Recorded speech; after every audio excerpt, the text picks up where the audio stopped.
Alright, the bits are flowing. I like how good this is working.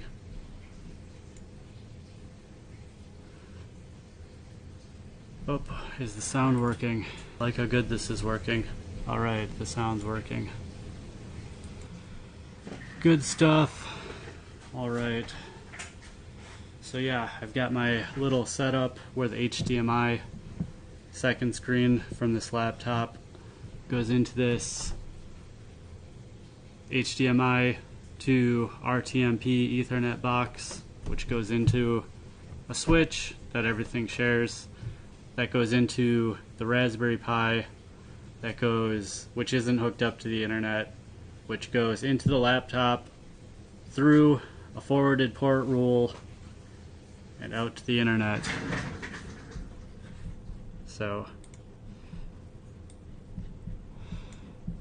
added this proxy rule.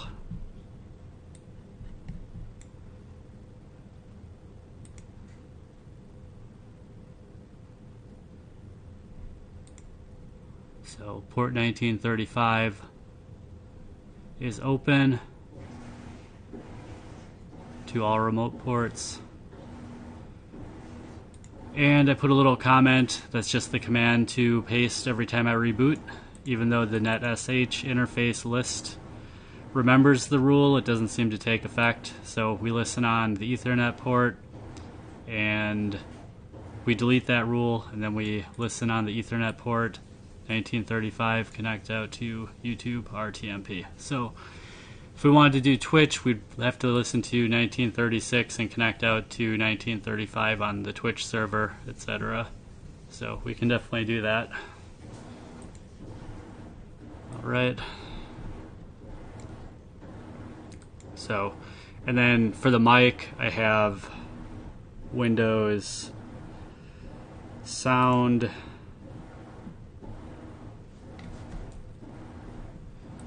set up to monitor the mic, sound,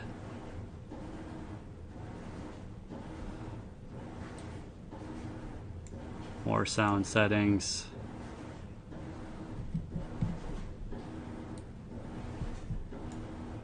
recording. So this device, properties, listen on this device. So that's off by default. And also this was disabled by default, but this is for desktop audio. So same thing, listen on this device. Then if I play some desktop audio, it'll go out the monitor's sound port and thus through this cable, which you can't see me touching, and thus into the encoder box and out to everywhere that I'm syndicating. So this is all 4-year-old equipment, 5-year-old equipment. Scanner I got in college, it's been in storage, as well as all this other stuff, because no one seems to wanna help me out. Weird. So in the last year, finally I've gotten some help. It's gonna cost me. I have to repay every dollar. But for some reason unemployment failed, even though I was approved on my claim after I quit my last job. And so, yeah. Get to it. The stack is all 2020 receipts. It's not all the 2020 receipts, but it is all 2020 receipts. So I'll share the desktop and I'll show you how we do this. I've covered it in a past stream. Same thing. I'll just go super quick. Well, we wait for people to roll in, as they say. Which, yeah, I'm expecting probably 0 people will watch, but you know, I've got like 30 subscribers after like 4 or 5 years. I've had YouTube mess with my analytics years and years ago, so I haven't taken it too seriously since then. That's a bold claim. What proof do you have? I've got screenshots somewhere. So, desktop.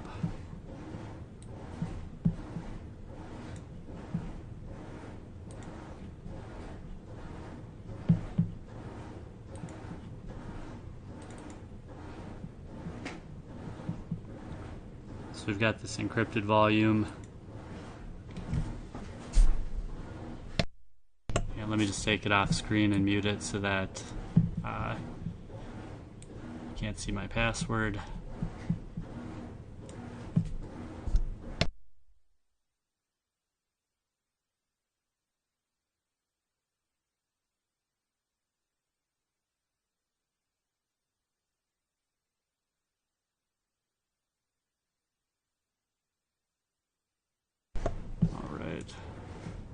Up one more time.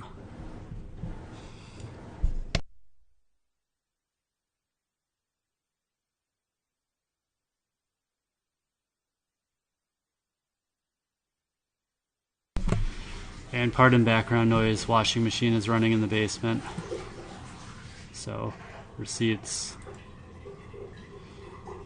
So I've got a bunch from 2019, a couple with missing dates, a pile of mixed stuff that I did. I think there's like 100 receipts in here, so it's like 1/4 meg per receipt.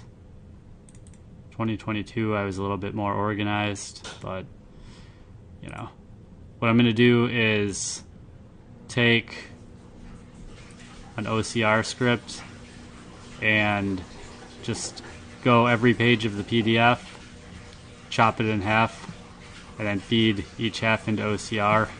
And then I'll look for a couple things like prices and see if I can get common vendors into a common format and just throw it all into a database.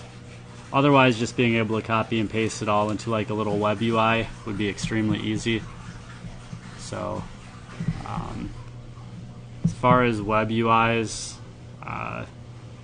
you've probably seen what a basic form looks like. But I mean, just a basic form would be enough. We could even split it so like one row of like item split by $. On the right of the $sign is the price, on the left of the $sign is the items, something like that. Universal. So to get there, we're just scanning as fast as possible, roughly organizing if we can. Like in between scans, I was able to sort the 2019s and 2020s.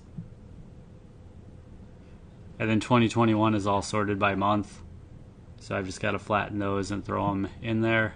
So just do this, and let me now get this back onto my screen.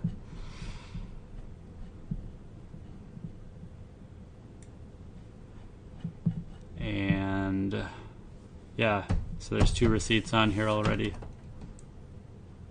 One is stuck to the top.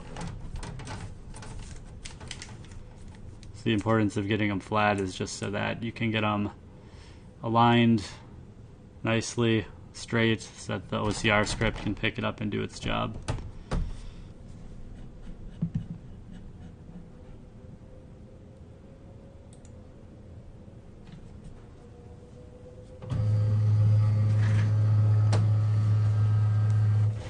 So I thought maybe I'd play that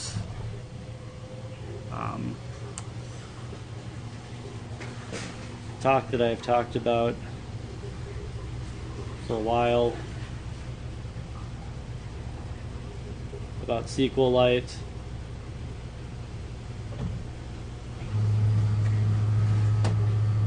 From August, so it's been a while. Some public domain music would be nice too, but here we go. Oh, accidentally started recording. Not that button.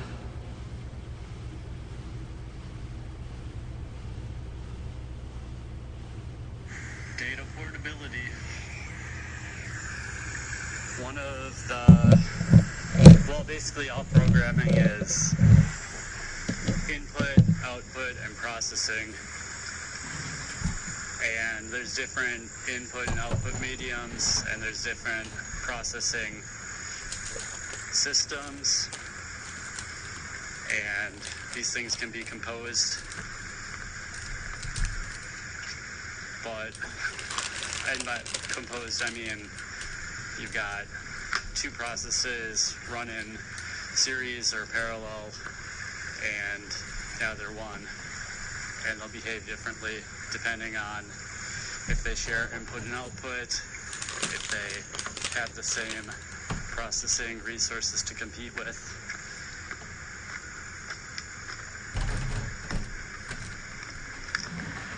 And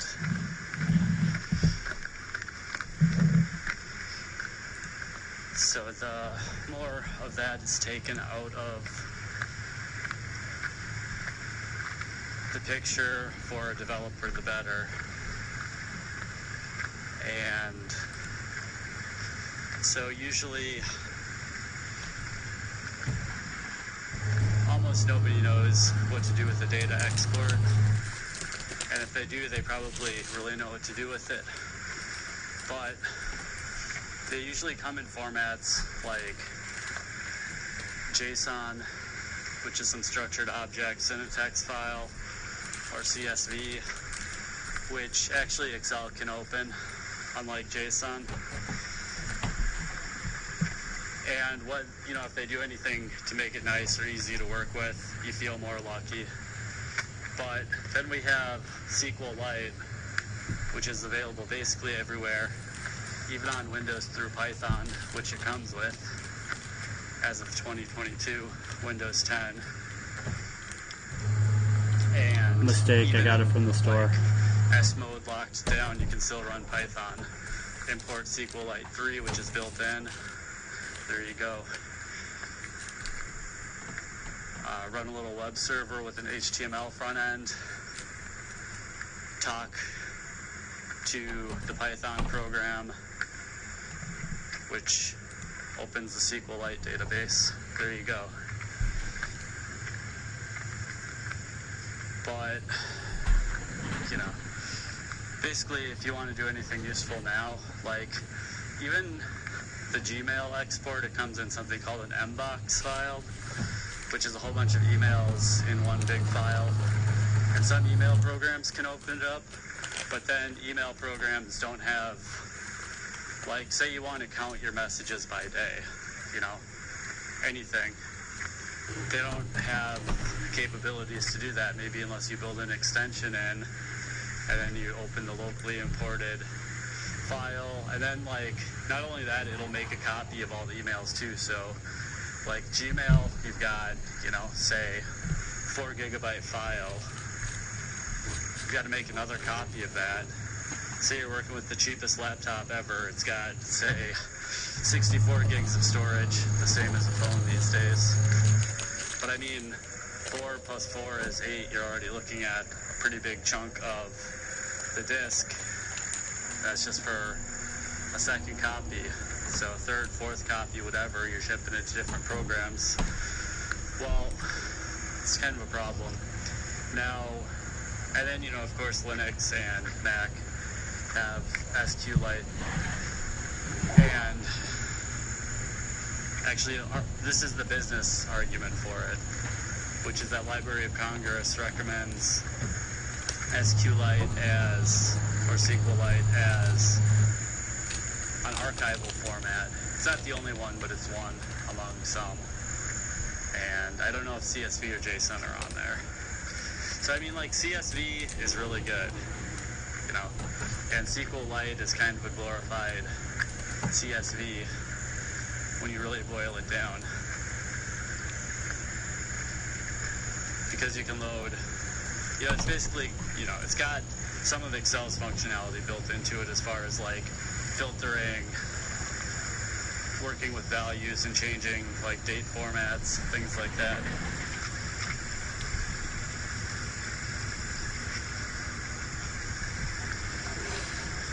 So, adding SQLite as a standard instead of CSV is nice. It just kind of instead of having to decide, you know, Excel here, OpenOffice there, you just have SQLite everywhere. And then, like, tons of people who aren't even coders know SQL. It's like, it's a whole language that's used throughout the business world. So, you adopt SQLite 3, you learn just enough Python to open it up. Maybe there's some, like, simple built-in UI that comes with whatever data export, some pre-made reports that it can run. To give you some examples about how to work with it, like, there could even be, you know, like a boilerplate data export thing where everyone who gives a data export has, you know, these few reports available, like break it down objects by day, stuff like that. That would just be nice to have, and of course that would cut into engineering time.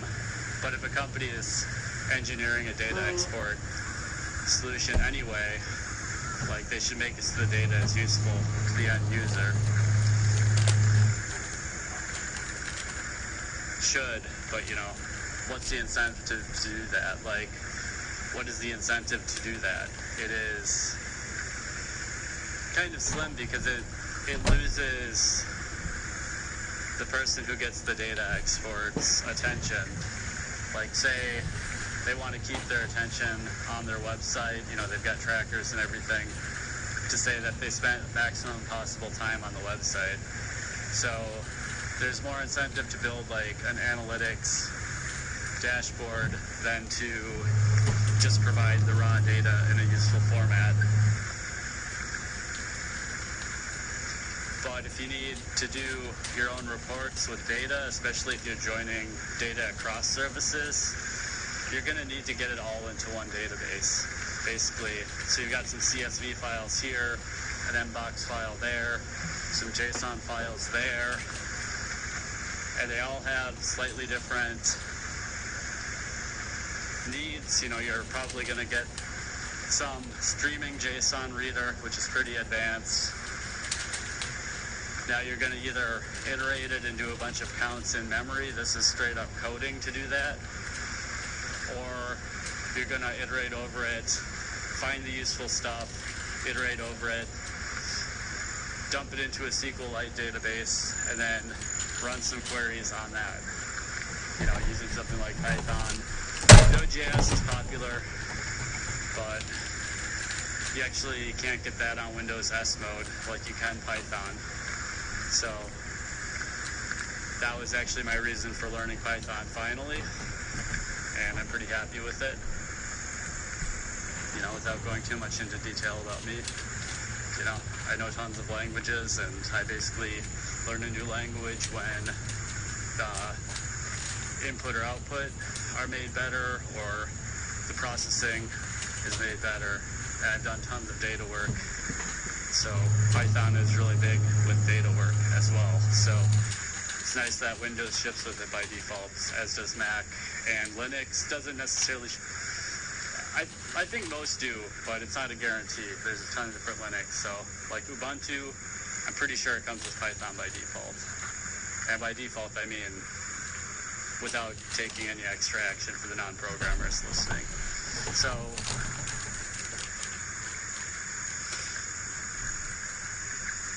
what else can I say about data exports, data portability? Like, there has to be aligned incentives, and part of that might just be regulation. If there's no regulation about data portability, then, you know, there's not going to be anything approaching a universal standard. There'll be, like, some companies do the right thing and offer it in their own way, prioritizing their own features, stuff like that.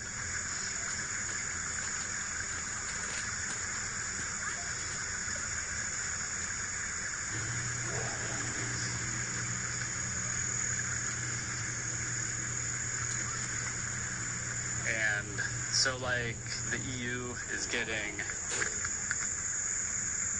like, they've got consent rules coming in for data. They have like right to be forgotten, and I don't know the details of it, so I don't know about like data retention and data portability. There you go.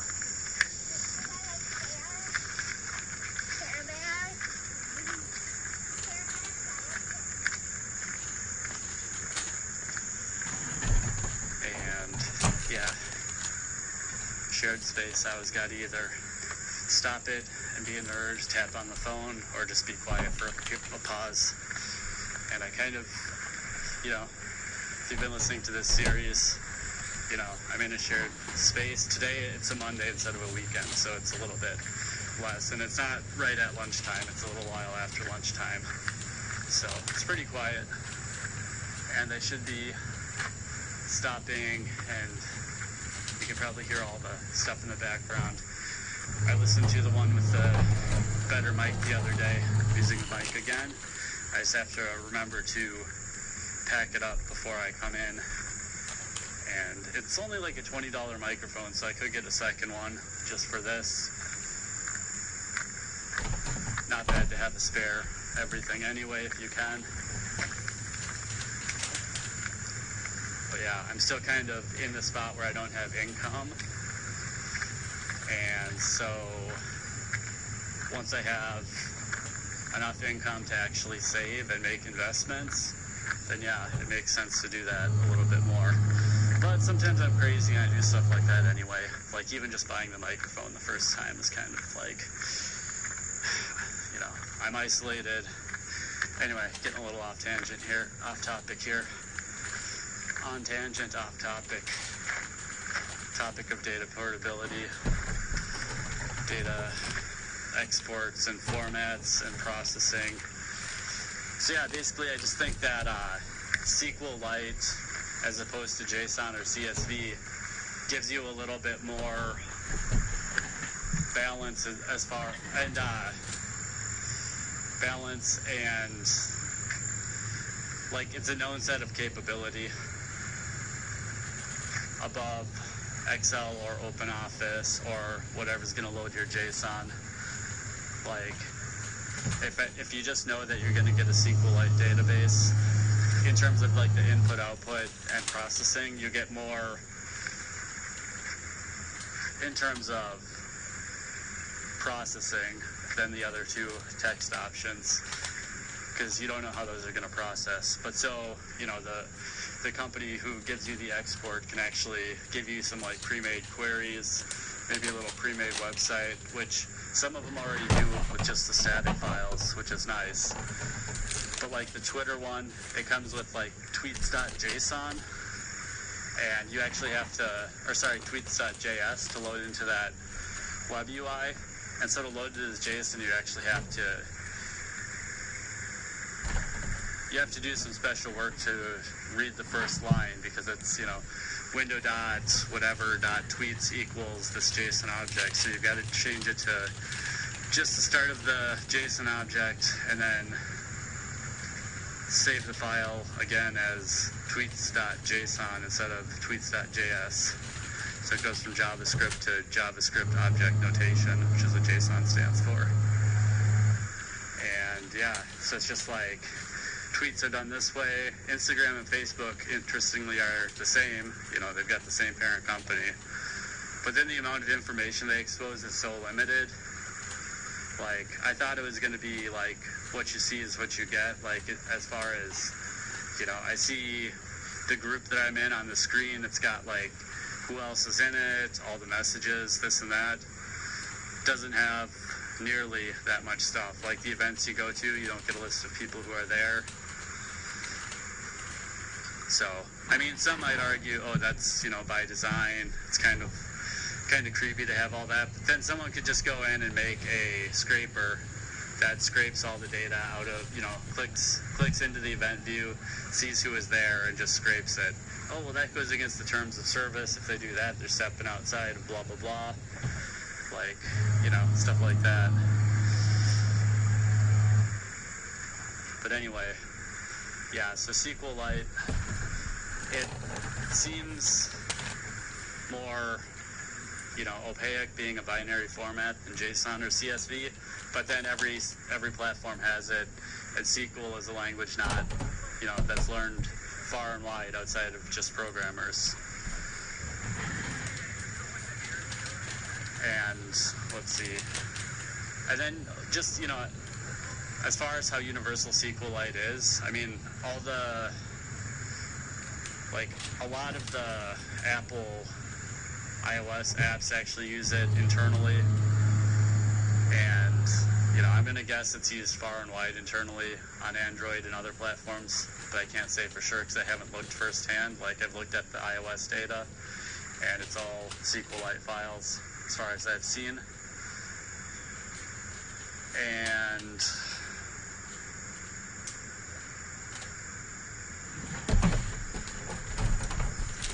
I think I was going to say one last thing, yeah. And then SQLite itself has the capability to select into JSON, and JSON is pretty easily changed into CSV.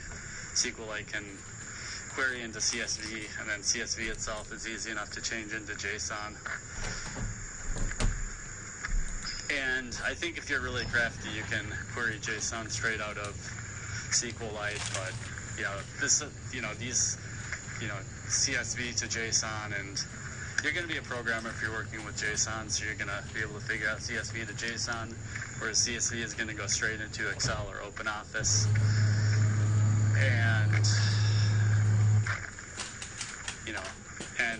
selecting JSON out of a database directly, you're probably going to be a programmer too. So it's kind of like level 1, level 2, level 3.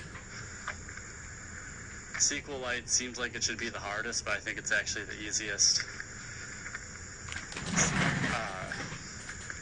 CSV looks like it should be the easiest, but I think it's medium, and then JSON is the hardest. So yeah, I think that's a pretty good, going on 20 minutes, a little long even. Nature walk and talk about data portability and doing it as a non-programmer. I don't know how it just cut out unless I just let it cut out. So yeah, over here I found actually some receipts from the year before I was homeless, 2017.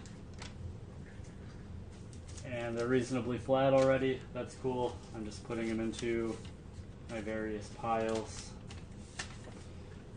that I've been running with and straightening them out, getting them ready.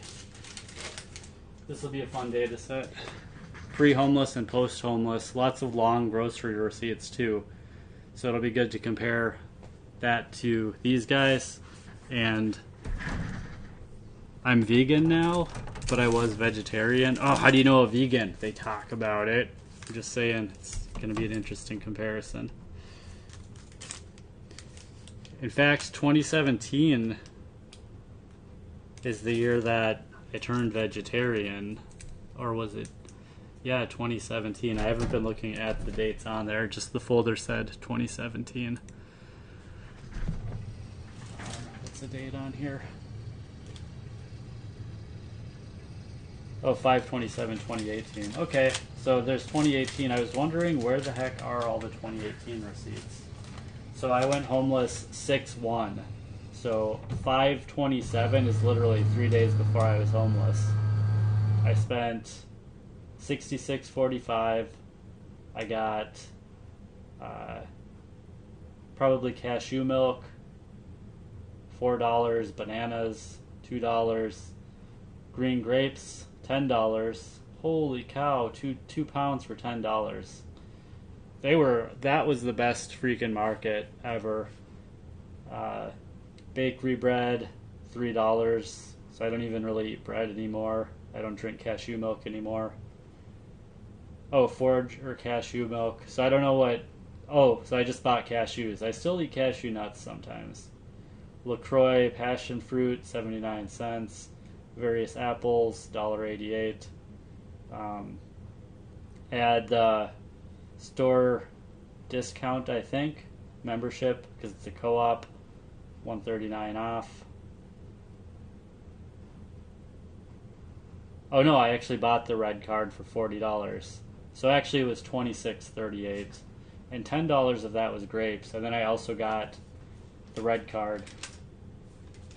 So renewed my membership. One last time because it's like 10% off. So if you figure $40, it might have even been 20% off. Because yeah, I mean, well, just like, you know, you spend $400, it's paid for at 10% off. And I figure, you know, I spend $30 a couple times a week.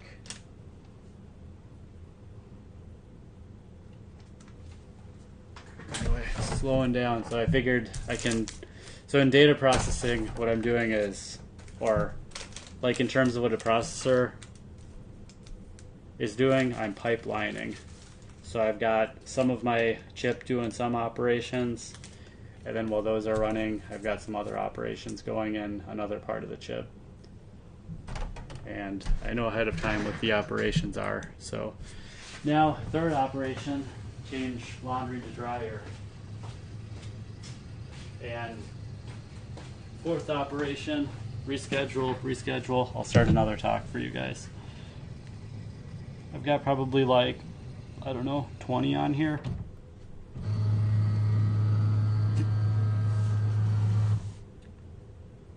So I'll do another one on that topic.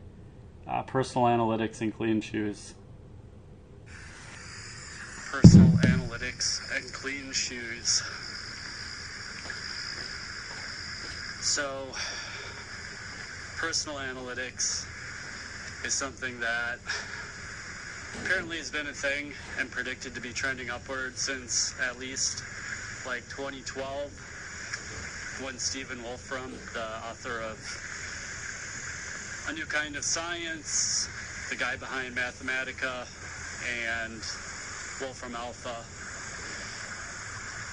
wrote a blog article analyzing like 20 years of his own data, and I just came across it today because personal analytics is something that I've been working on for various reasons, and I do have professional experience as a data engineer, which is further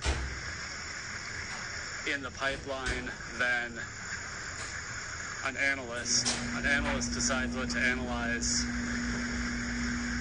and maybe gets the data, sources the data, and a data engineer loads the data into a production system, implements the queries efficiently, and probably has at least some hand in the operations, provisioning, and deployment of that system. So they make the analyst's work happen. So personal analytics is doing the analyst work on your own personal data. And right now, a lot of companies have your data in silos, but more and more they're offering data exports, like Google, Facebook, Instagram, etc. are ones that everyone would have heard of. Possibly also phone companies, and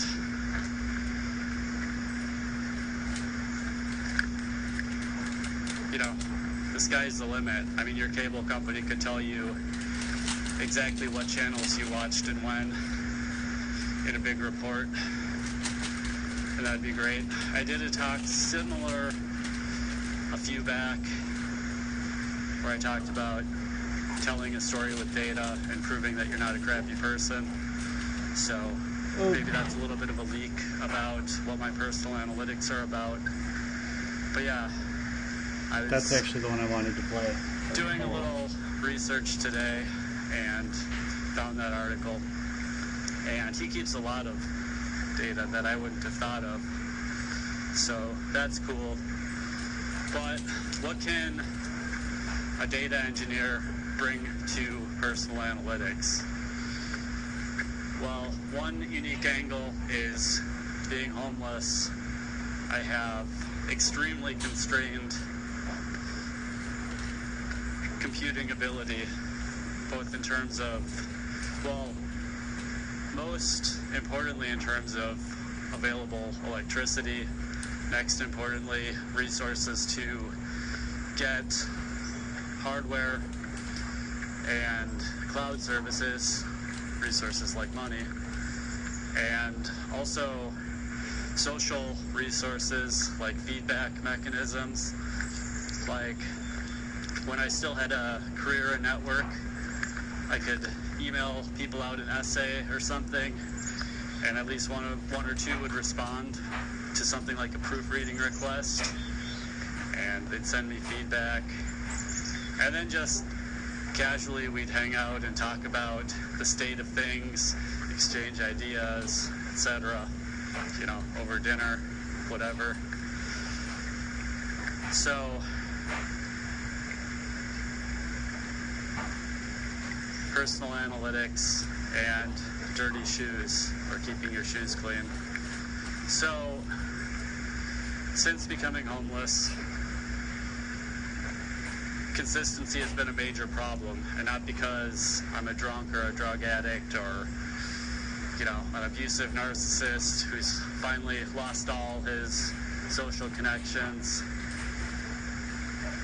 but just because, you know, if I can't afford to eat, if I can't afford to do my laundry, I can't really afford computer hardware or cloud services. And maybe I do anyway because I'm that kind of addict. You know, the main thing people say about homeless people is, oh, just get a job. Well, staying consistent is just as important to getting a job as your actual skills. And if your skills aren't growing because the market and landscape is always growing, then you're actually atrophying. Like, if you stop learning and the market keeps growing, then you're actually decaying. So you got to keep moving in that way as well. Like, there's a constant upward adjustment in skills baseline, and so you have to keep upping your skills to be relatively at least the same with your baseline as your worst competitor. So, which I guess is the baseline.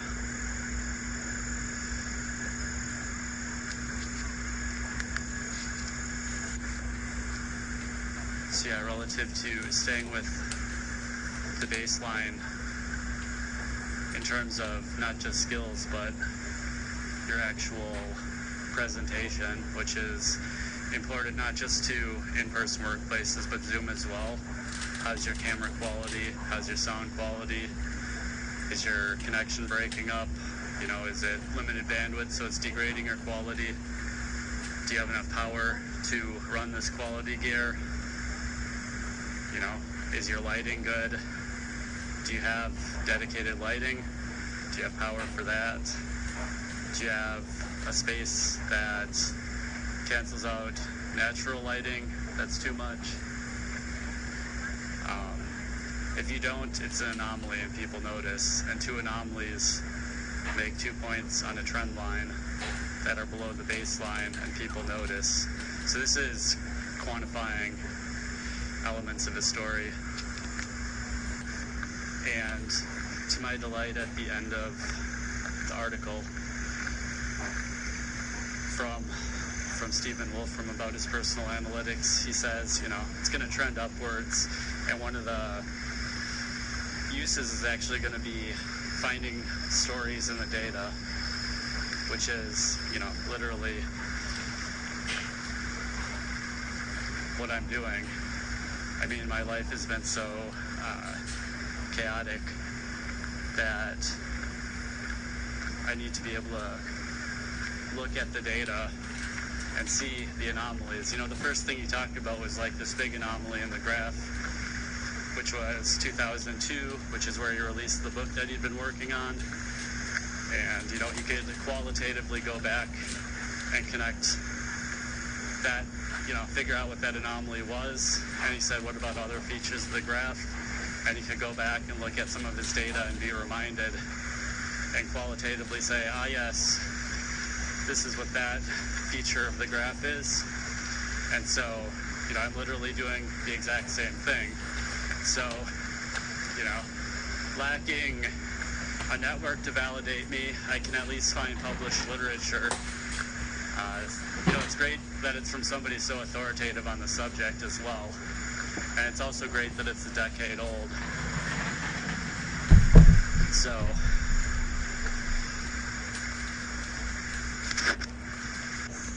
I don't know where I'm going with the analytics that I've been doing. The discovery is driving me in a lot of ways. So one thing, just kind of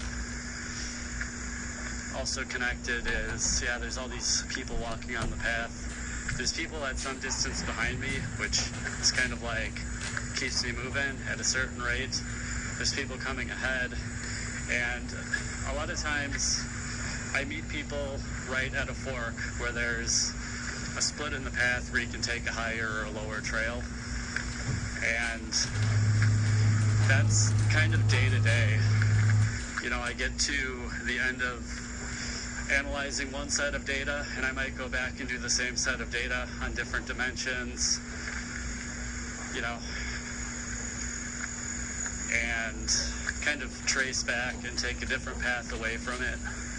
I might look at it in different resolutions, like I might first look at years of data and see a general trend, like basically linear, and I might zoom in upon a particular year because something led me to go back and zoom in on that year, and then in the detail, see some kind of rhythm, some kind of term or something that I can filter by. And these are actually the sorts of things that the author of that article and the book and company founder and etc. Wolfram was talking about in his article. So, it's not that it's serendipitous because I went looking for it, but it's definitely validating. And it would be great if I could find a way to make what I'm doing pay. Like, he wrote a book, he had a company founded, he made a product, multiple products, Mathematica, and Wolfram Alpha. So, it's validating, and I can see some overlap in life paths, and it's feedback, which I guess, from a human. Feedback from a human feels good,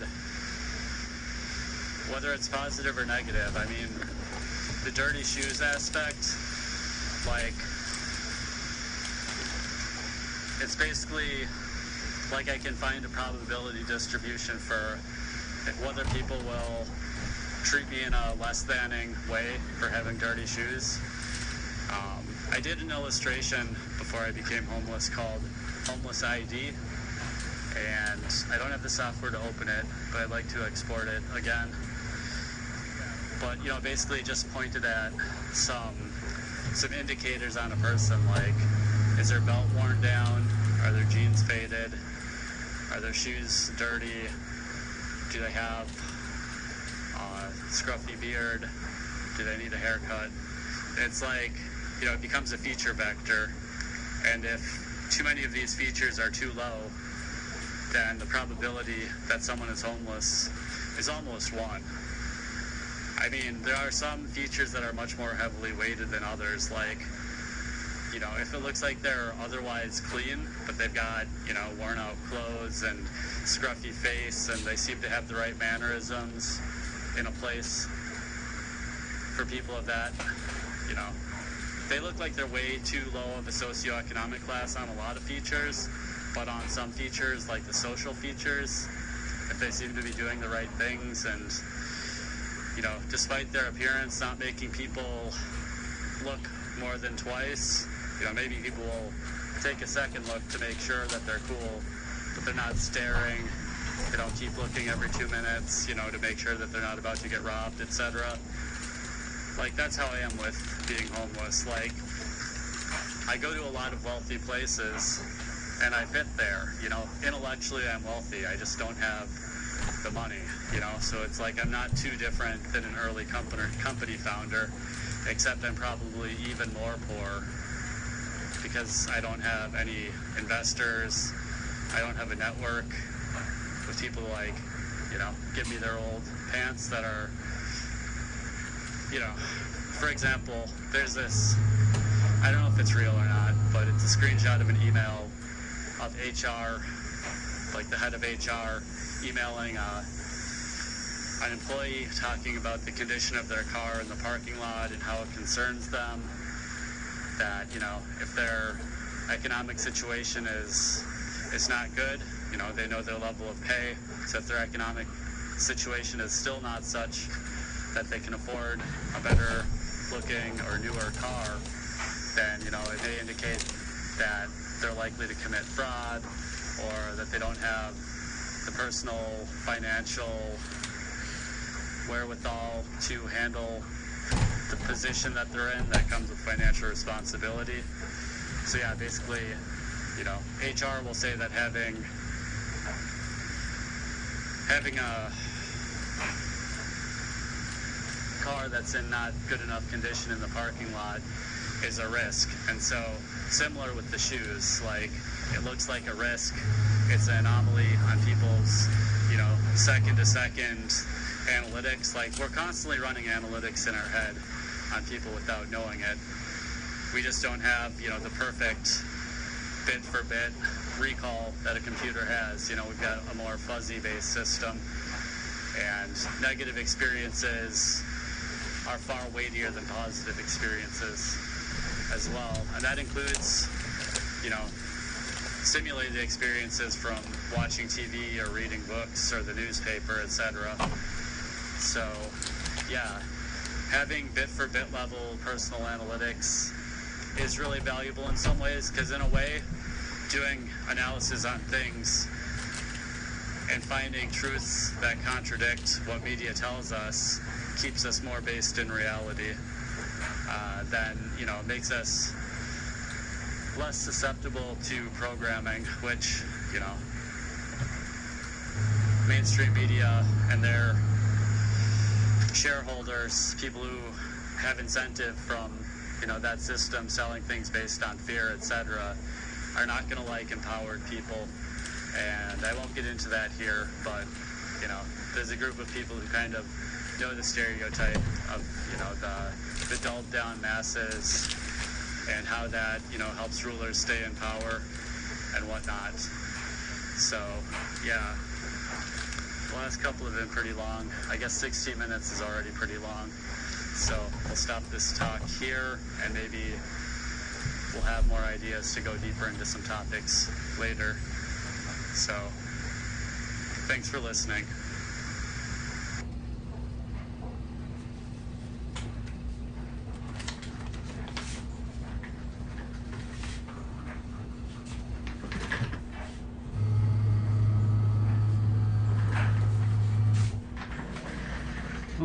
All right. So SQLite 3 is the processing environment, personal analytics, and previously I'd recorded something just thinking about how to prove you're not a crappy person with data. Should have been played before this one. So you can guess that some of the Python code that I've written is related to this. I say that, maybe I'll show off some Python code at the end if people ask about it. Chat's not too active.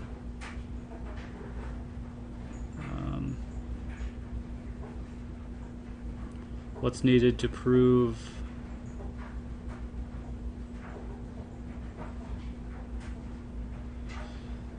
price of human life? Oh man, how many do I have? Yeah, probably like 15 or so. social media analytics, social tech early adopter, but I'm going to do the how to prove you're not a crappy person. This is an open question. What do you need to prove that you're a good person? Certainly not an autobiography. By the way, this is before I had looked up the legal grounds for character and figuring out that it's a combination of reputation and demeanor, and in some cases one or the other may be more important or not allowed at all. Because you can need to prove that you're a good person. Certainly not an autobiography, because you can just leave out the parts where you're a bad person, and you have to like describe each event. You have to describe time frames, whereas if you give raw data on charts of various types, scatter chart with x-axis being time, that's the bottom one, and different series with different color, different size, shape, dots, etc. You can start to tell a story without using any words, and at a glance, people can see patterns, and are there gaps of time. They can basically see what we would expect in mathematical functions: linear, logarithmic, exponential, sine, or periodic. And so if something is generally following a pattern and then it stops or stretches out, people can naturally ask, why did it stop or stretch out? What happened there? And then you can zoom in closer there and be like, okay, well, here's the different data that's happening around this time in this period, this logical chunk of the story, the life timeline. What else would be useful to know? And if the person who the data is about is right there, they can think, well, my weight started going up because I changed jobs and started eating out a lot more instead of at home, stuff like that. It's like, okay, well, let's try to plot your grocery shopping and where you ate. How can we get that data? And boom, you got like another line of data to put on there. And you can see that there's a relationship between, less grocery store, more fast food, weight goes up. Makes sense. 0 words. And so the more of that you can do in storytelling, the better. And so it's an open question. You see on the chart that salary peaks and then credit score peaks and all this stuff peak, and then suddenly it all crashes to the ground over the course of a year or two. And then, various adverse actions start happening, accounts being closed, police citation for trespassing. You can almost guess, okay, well, they became homeless and they needed somewhere to sleep. Double check into that citation data point. Yeah, that's it. It was in an abandoned warehouse at 1 a.m. Like, okay, well, that's basically caused by whatever that peak was, whatever caused that peak to break. Because, before that, they got good grades, they exercised, they had a big network of people, stuff was all on the up until that time. So what happened at that time? People would say, it's probably drugs. They might have finally got caught lying. They might have beat their girlfriend. Well, how do we determine if someone's like a liar or beats their girlfriend? We find those people and talk to them, maybe. There's probably other indicators too, like what was their upbringing like? How was their relationship with their parents? The stereotype. So all of this doesn't require any autobiography two-step process, actually, writing and editing.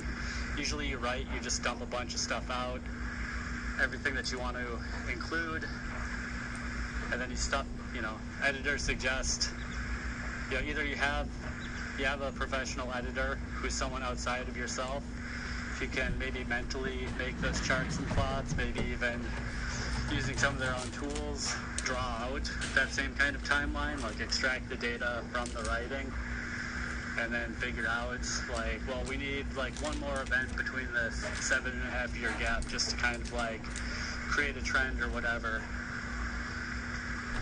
And, what was happening during this time period, just add a little bit of that.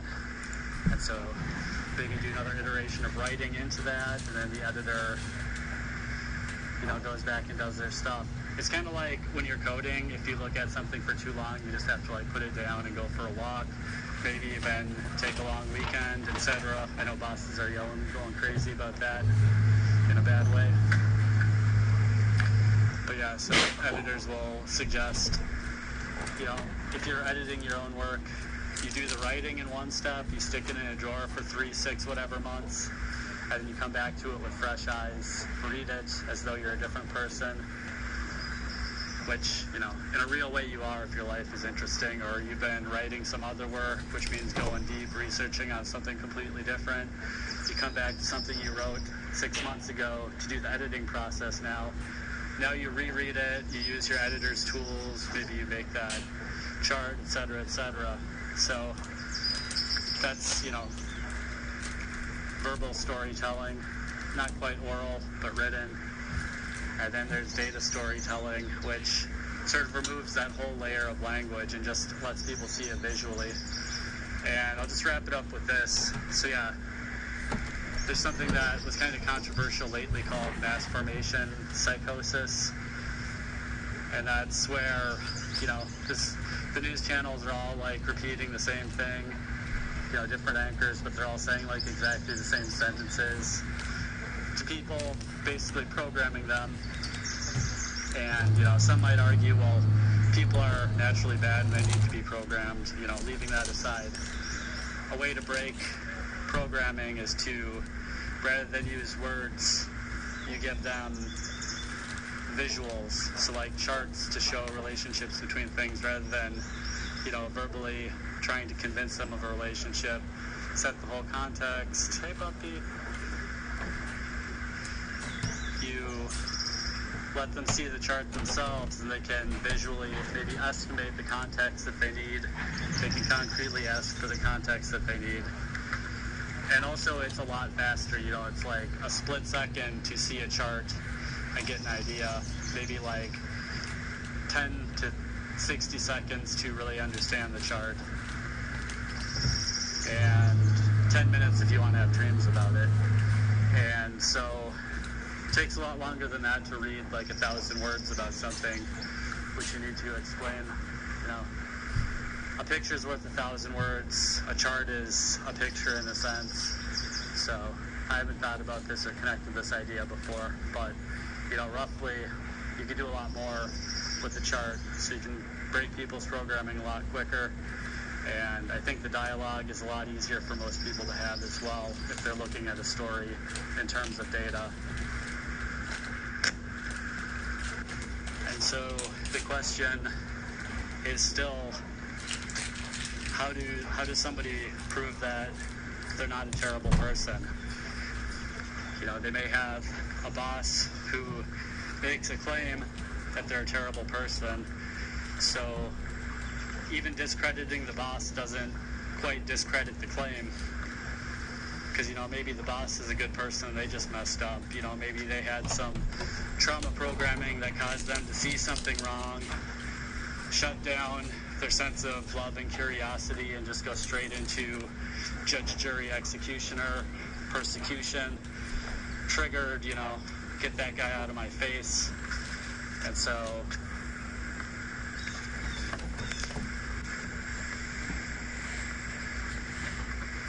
even if it's shown that the person who made the one claim that discredits your whole all your trends of being a good person, it still doesn't even prove that that's what made the life fall apart and turn into a life of destitution and crime. And you know, like what does it take to prove that somebody is not an awful person? In the absence of a claim, probably not a lot, but once the claim is there, how do you overturn that claim?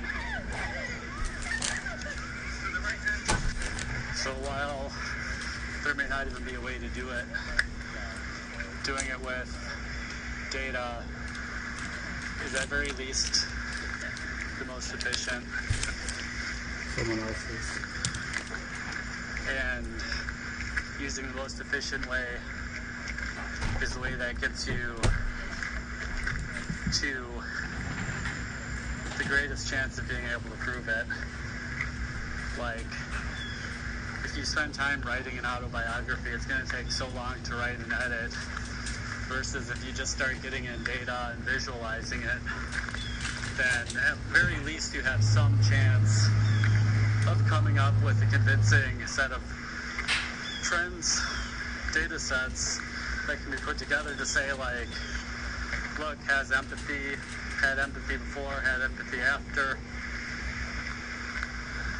was productive before, productive after.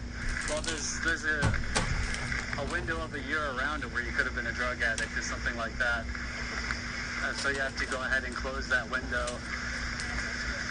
But to do it with charts where you can visualize it and run the visual to people, there's a turtle.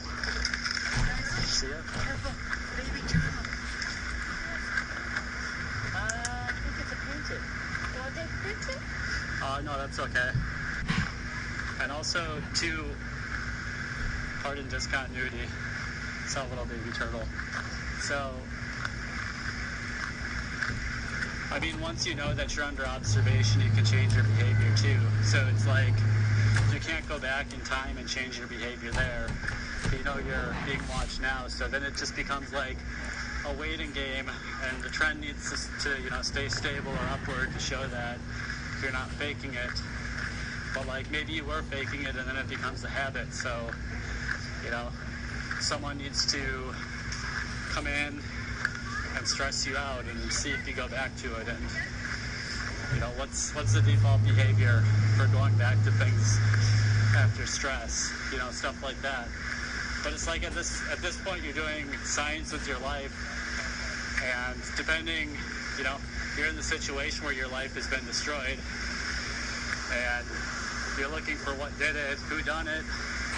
But meanwhile, you're living on the streets, you don't have the ability to work. The longer you're not working, the more your skills are degrading unless you're really actively building them up. And I mean, even right there, you're spending all this time building your skills up. So that proves you never had them before, and you're just faking that old stuff, and you're just, covering up the fact that you got, where you were going through fraud, and now you've got like a whole new set of stuff to prove. And with data, it's going to be a lot easier than with writing.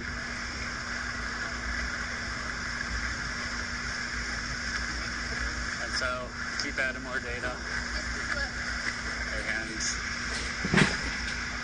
yeah, I mean, what does it take to prove that you're not a terrible person? And that's even in the absence of someone actively throwing new claims on and new things to prove. Like, there's something called like narcissistic personality, and it's just like someone who wants to see you fail, wants to see you in a negative light, wants to isolate you, cut you off, literally just make you die.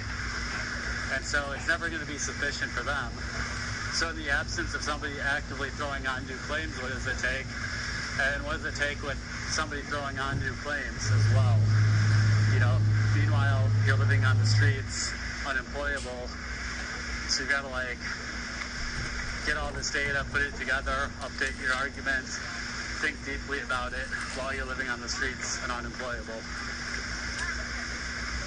Well, get a lawyer. Well, they're pretty expensive if you haven't checked. Okay? So, you know, at some point,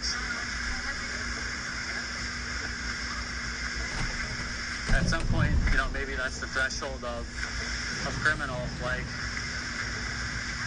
you know, I took public money for my education, without getting too autobiographical. And so keeping me out of work is a crime against the public in some sense. So anyway, I'll stop it there because we're already getting pretty long, but this has been a life, trying to figure out how to conjugate it. Like, I've been working on this as though my life depends on it, because it does. And not only that, it's interesting, but, you know, I'd rather just be working and doing what I was doing before my life was destroyed, or before I destroyed my life, as the opposition would claim. So, it's basically a life where there's a deep set of skills that I can keep developing that were related to my time as an engineer.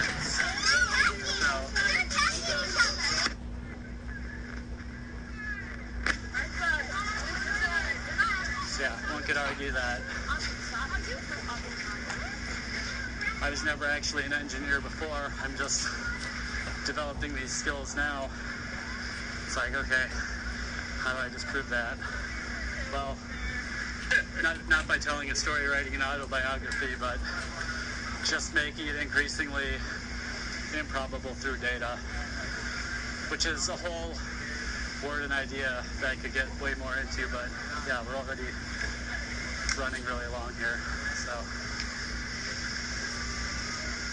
how do you prove that someone's not a terrible person? Through a story, probably not a written story, but a data story that can be updated very quickly, making it efficient, making it the most likely way to come to an answer if there is one.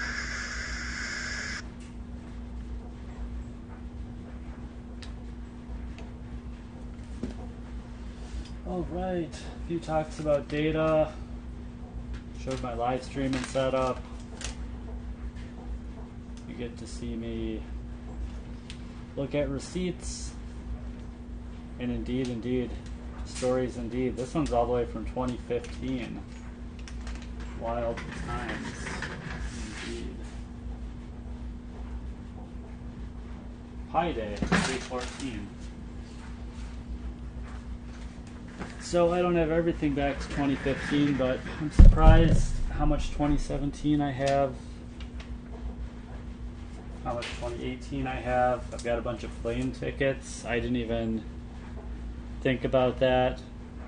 So, oh, flying around proves that I'm not a crappy person. Not really. But, you know, movement.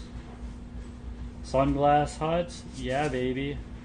My $230 sunglasses that I got in 2016. So another thing that was interesting too was like receipts from going out for lunch every day at work in Soma.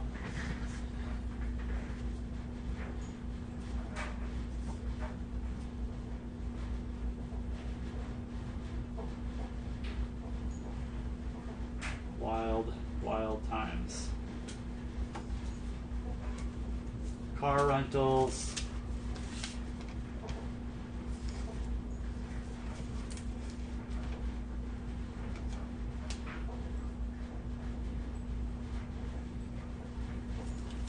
Stuff just, 2015, just like old beyond what I would have imagined I'd be able to find.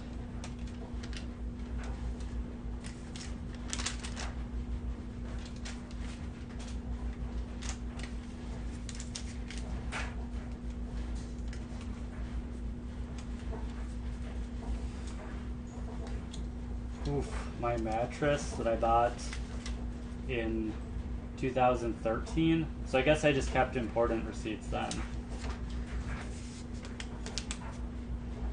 Wild.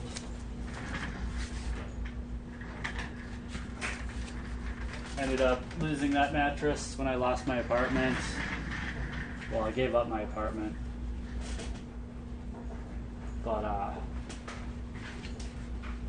Caltrain tickets, shoes, like I haven't bought shoes except from Goodwill in forever.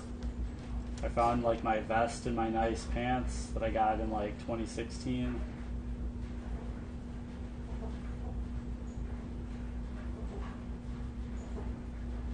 Yeah, wild. So shoes, so I can sort that pile out by year.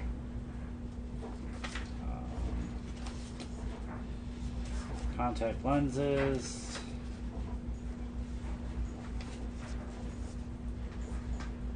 I don't even know where to put that.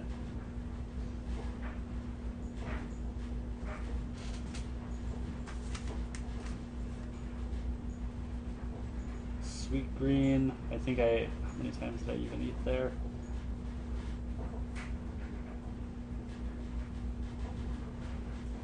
Barely see. I don't even remember where Sweet Green is. Definitely a corporate go out for lunch thing. I think it says like 11 a.m.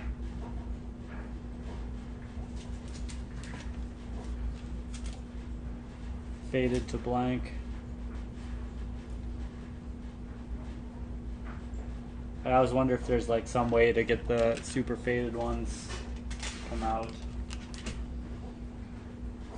I don't even know for these.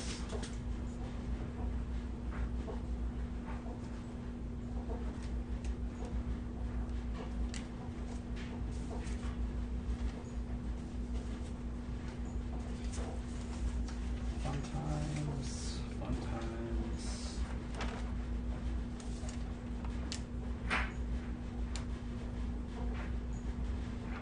Car got towed.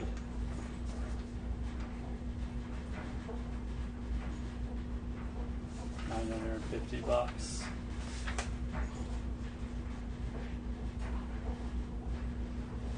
Registration, yada yada.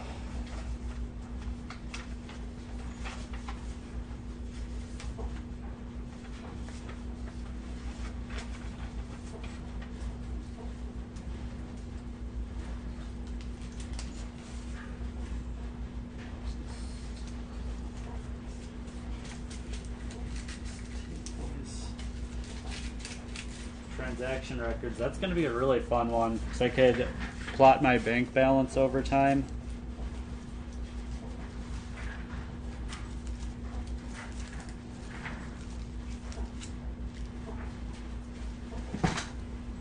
Back when I was a baller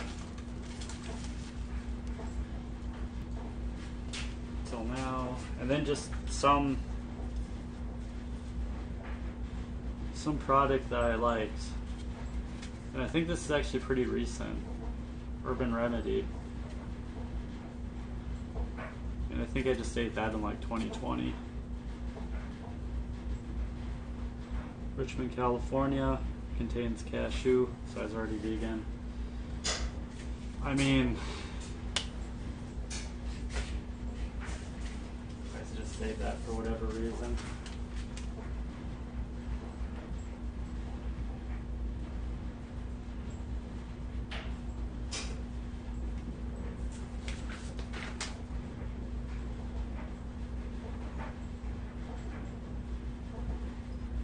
Tickets for registration, $121 each for registration. Gotten like a month apart, a few days apart. God. So because I couldn't afford like $250 registration, I got like $600 in parking tickets. Then I got the car towed, $900 more.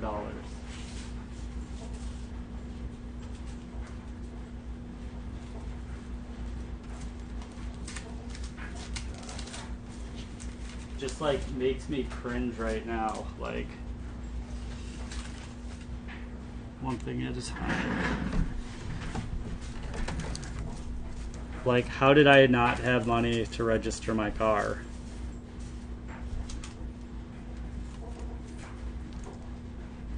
And then end up paying that amount in tickets in like 4 days.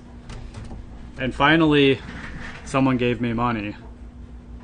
But it's like, I couldn't get money to just register it before I had so many tickets I was about to get towed.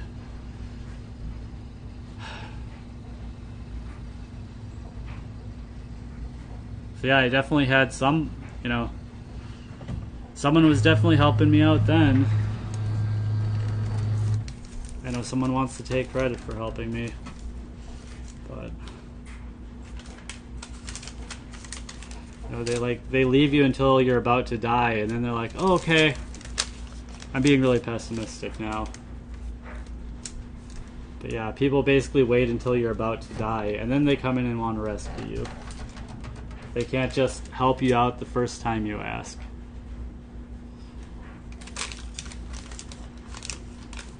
They gotta make it hurt as much as possible.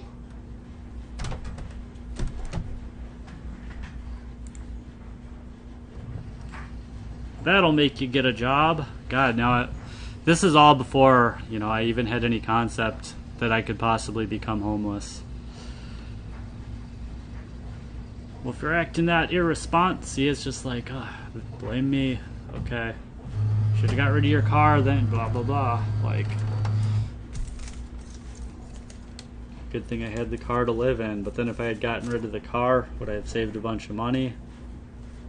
You know, it's like, all these receipts can kind of tell that story.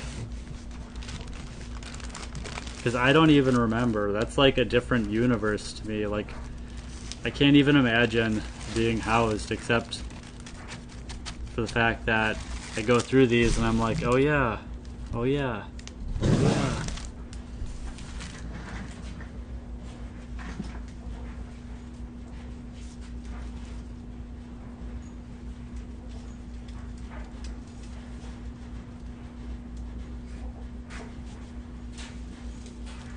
So then the employee clock in and clock out one will be interesting.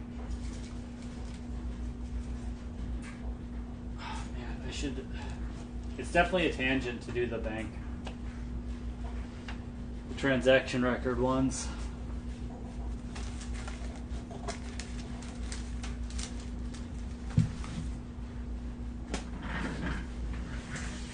So let's see if we got another talk, so I can avoid getting myself in trouble by saying stupid stuff.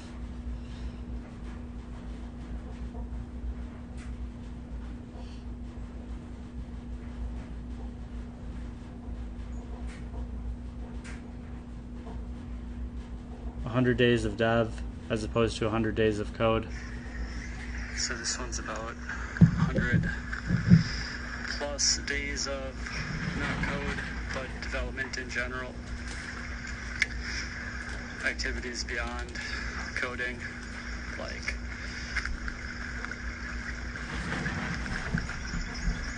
delivery, different platforms, monetization, thinking about business models and prototyping them, and just keeping up my own habits, which are, maybe you can hear the water in the background.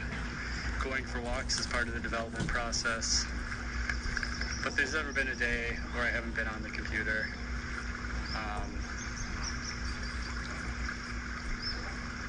The thing now is, well, like a year ago, like 3 years ago, I've got such a pile of content that I need to kind of become a full-time producer in a way. But then that means I have to stop making what I'm doing, because I'm not making content, I'm making stuff which can be made into content, maybe through like a repurposing process. I wanted to catalog it for a long time, but again, that means stopping what I'm doing, which I'm not going to say what it is. I know what it is. It's important, and it unblocks my life in a lot of ways to get it done.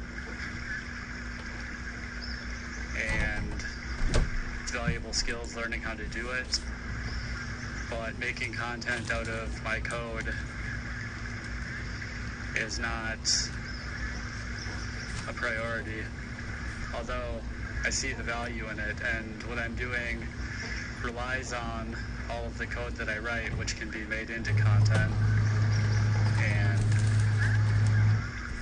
I've taken little detours, like I've made parts of my process into tools that I've launched on Gumroad, and I've made my computer into a product I've launched on Shopify, and I've made some of my steps services that I've launched on Fiverr, and it's been good to get practice with these different marketplaces and delivery platforms, monetization platforms.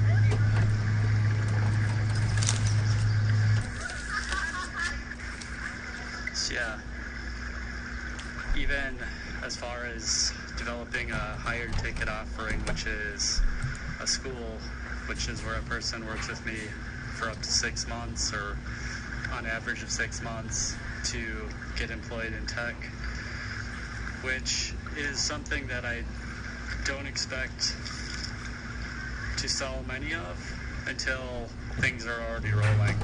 But again, that was done through Shopify, and it was a challenge to think about what the curriculum might be and the approach to working with people might be, and the limitations and whatnot. So yeah, and what else? You know, running. I sold a certain type of server software running in an instance, cloud services, we could call it.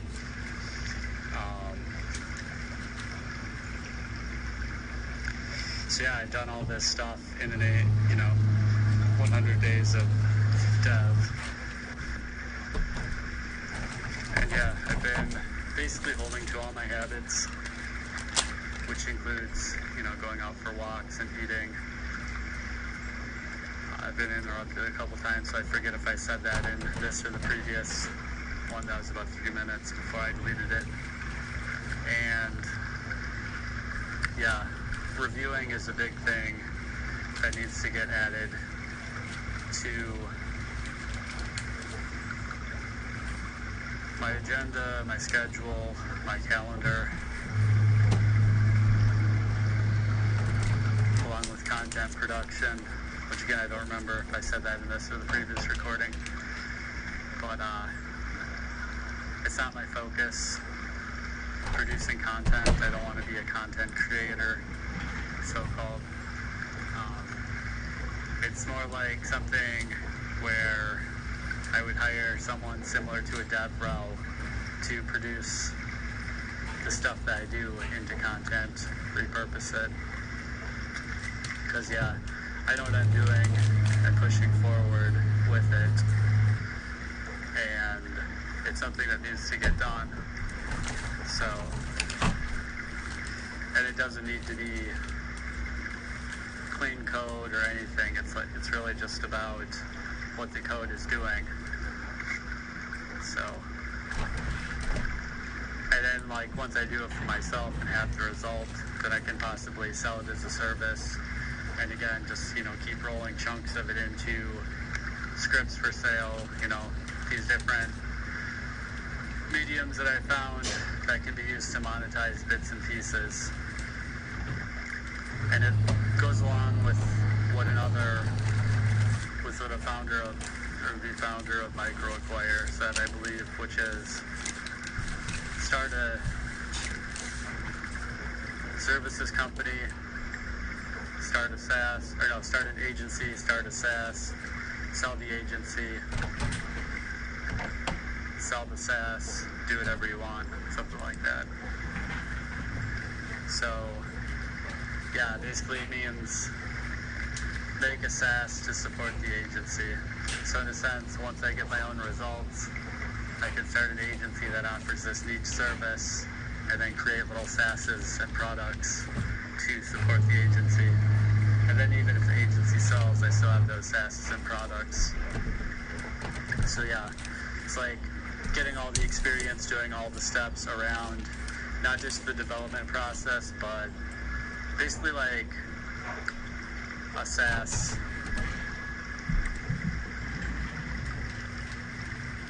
company / agency.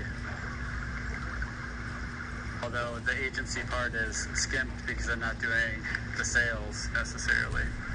Like I'm learning about what it takes and practicing copywriting and things like that, but because of the stable environment situation that I've referred to in previous recordings, I've just totally avoided email and DMs, except like I've tried it a few times, mostly with people I already know in real life. And that's kind of my threshold, is using it for people I know in real life. But then at the same time, who do I really know in real life anymore? Because, you know, I literally haven't seen people in years, and I don't realize how much I've changed in years, and so they've probably changed that much too. And if they haven't, then are they still my friends anyway? So yeah, as you say about stable environments. And then it takes like 15 minutes to get back in the zone. And this is an 8-minute recording. We've been interrupted, 3 times now? So, I mean, not judgment or anything. Just, you know, obviously I should have picked a better place to do this recording. But, you know, on other days, there's been nobody passing by, talking, making background noise. So, you know, it's just, there's this element of randomness that comes out of working in public, and especially mixing work and leisure time. And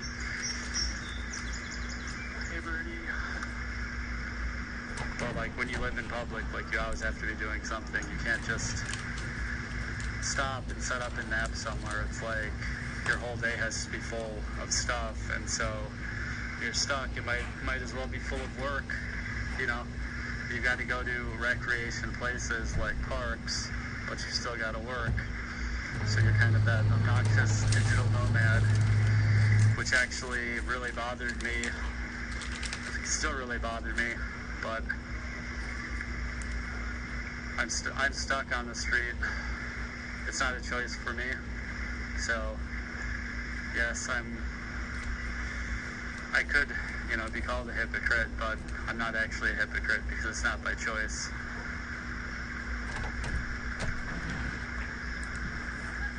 So yeah, I'm not like out here trying to be a content creator, blah blah blah. No, I'm just like, I'd really prefer to just get a regular job.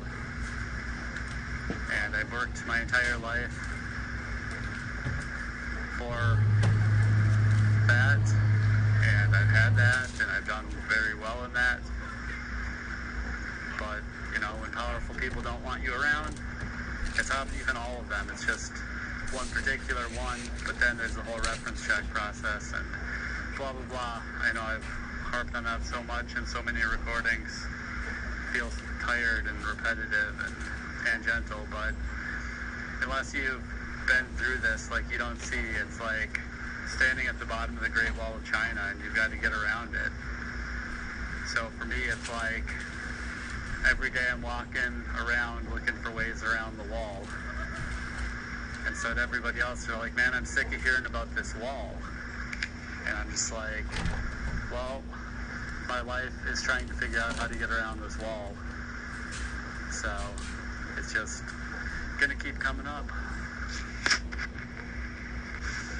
So yeah, once I get around the big wall, the people will be like, whoa, it's amazing. You walked 2,000 miles to get around that wall, and you ate on this and that, and you slept here and there. Oh my gosh, you're so amazing. Oh. But while I'm doing it, it's like, man, I'm tired of hearing about this frickin' wall. So anyway, little tangent there about I was mentioning this reference check process and blah blah blah.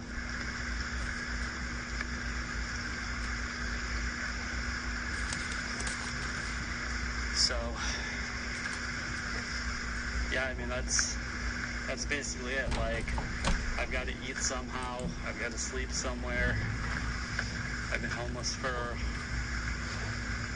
well into my 5th year, over 4 years into year 5.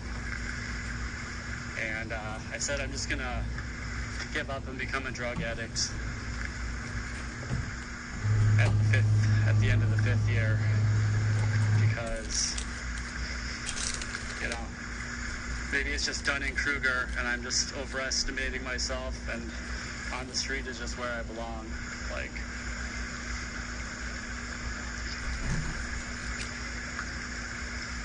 and definitely I've tried, you know, like the pandemic is also a factor here too. But, you know, I've worked like service jobs, labor jobs, all this stuff since, you know, the quote-unquote end of my dev career. And, yeah, I guess that's another thing that I've been doing too, is like, in addition to the SaaS stuff, it's figuring out just in general the situation of abused people. Because not just for me, but if you're raised by, you know, narcissistic people, not to say straight up narcissists who have totally hardened their heart and turned evil, but narcissistic, which is a response, you know, it's unhealed trauma. It's a response to narcissistic abuse. I mean, that's a big part of building a business too, is dealing with these people. And, well, I think everyone knows of some examples, but not everyone knows, like, the details like I do lately. And so, yeah, that's another thing too, is niche websites. Like, some people swear by making money on niche websites, and then there's like all these ways to monetize there, sort of like the agency. You know, you could even sell agency service from your niche website, say, you know, built by blah blah blah. You could have affiliate links to products. You want to like keep affiliate links out, you know, certain categories of affiliate links out, like, you know, therapists or whatever. But you could do other things like just straight up merchandise. Like that's another thing too, is like I've made a Teespring store. So yeah, like part of 100 days of dev, or 100 days of, you know, small business building, or, you know, whatever it is, it's been way more than 100 days, and I've done it every day.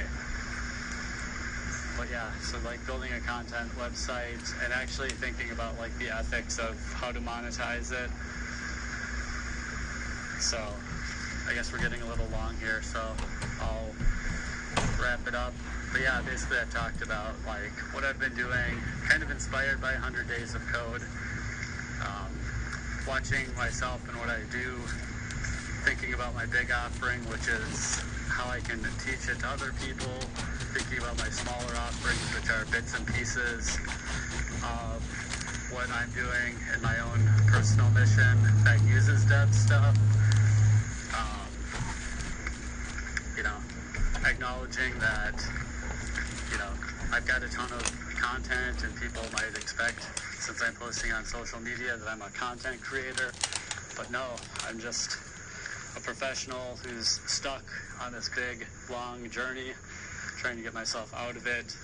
And yeah, I've done a lot of work using my skills that I would love to share, but actually stopping to share them and try to monetize the sharing of it,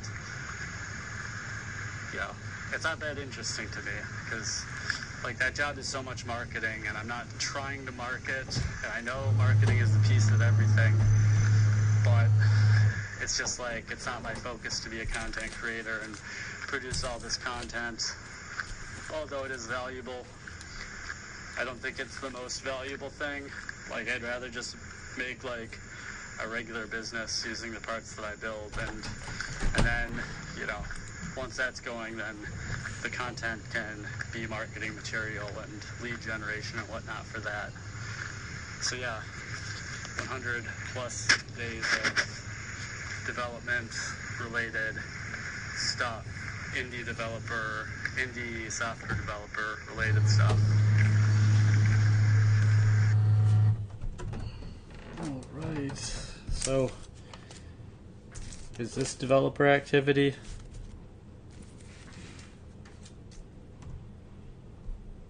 Technically, most apps are based on, you know, making things like data entry faster. So, you know, someone has all this data and they know that while they're scanning the data, they can hire somebody to make the script that chops the images in half and puts it into OCR. Maybe to save a little bit of money, they just hire someone to do the OCR part because they know that they can do chopping images in half. And if that really doesn't work, then they can hire someone else for a day or hire the same person again for a day and get her done. Like, most development isn't the Silicon Valley thing, although if you've been through Silicon Valley and they see those credentials, then they're going to kind of wonder, why did you get out of that sweet gig and why are you working with me? And oh, you must be real smart. You must have some good intellectual property up in your head. Think all, you know, when I was younger, someone who I licensed my software to thought, well, since I have the source code that he licensed me, I'll just go ahead and resell it. Hire somebody to take over the code that I licensed from him, and he'll never know. And who knows what karma did to that guy. How did I find out? One of my buddies told me.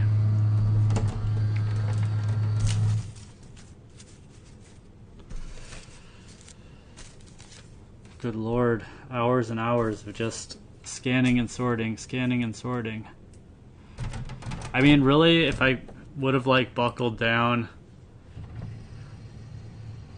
this would take like, I don't know, a week. Maybe 3 days.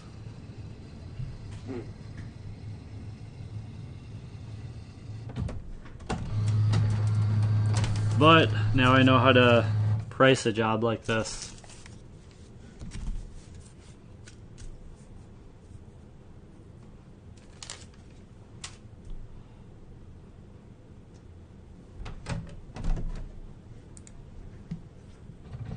I mean, if I were to scan the pile of receipts that just took an hour, I could just say, like, how many receipts do you have? If I were to count like 2 or 3 years and say how many I have each year, I mean, I would guess probably about 120, so like one every 3 days.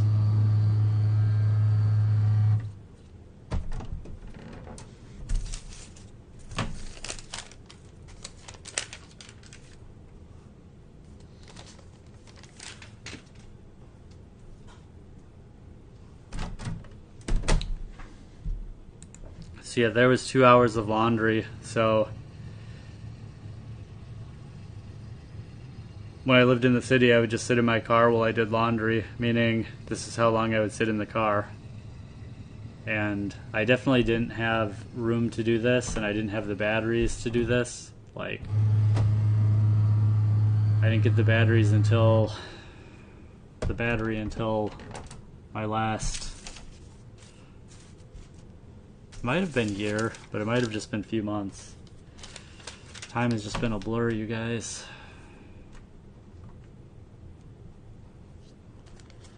So yeah, I'll probably put timestamps and label the videos in the description, because this is debut for all of this original stuff. I just figured since I'm doing laundry and scanning receipts, I might as well get on here and do something. What Python might I want to show? Well, yeah, I can probably show you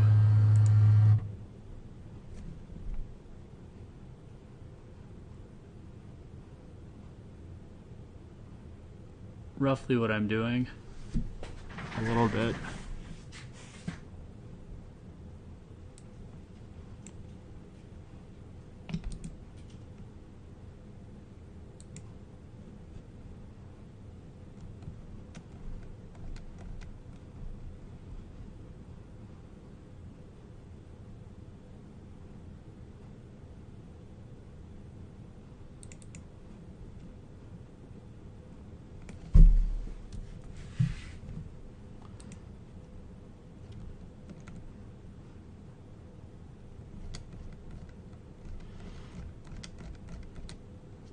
Actually, it might be in this file.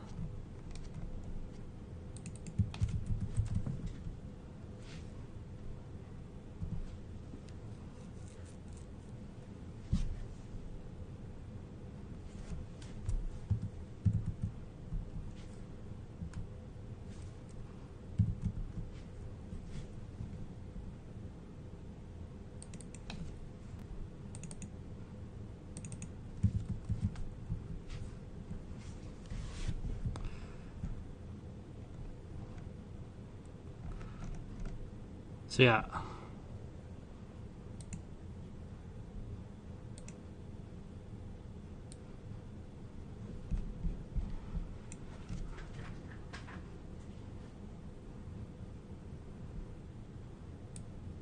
Oops, doodles.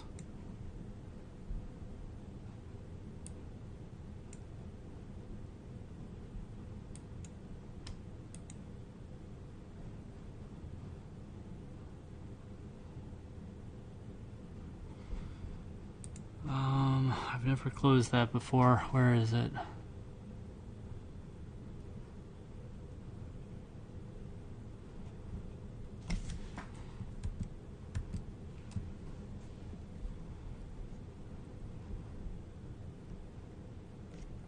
Well, anyway, I guess I just want to show you a little part of it. So this is kind of ghetto. You just post a local path or a relative path to where your mbox file is, and then it will. So the thing I'm not showing is this mbox reader, because I don't know how to get that file browser back open. But it